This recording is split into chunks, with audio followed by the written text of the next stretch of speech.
Hello, good evening to everyone. Today in this video I'll tell you how you can copy text from an image in 5 seconds. You can take from a real document or an image which is within your gallery. So you need to open Google Lens app on your mobile. Okay, say for example I'll be opening the camera. First I'll tell you how you can copy from a document. Just open camera and click it, and see here, easily you can copy it. And now this is copied. Wherever you want you can just paste it.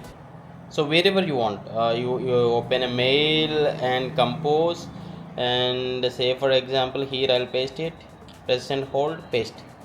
So all those gets pasted. And now I'll be telling you how you can copy from image. Open Lens and choose any image and just copy, select and copy here. See here, copy. That's it. So in this way you can copy text from image.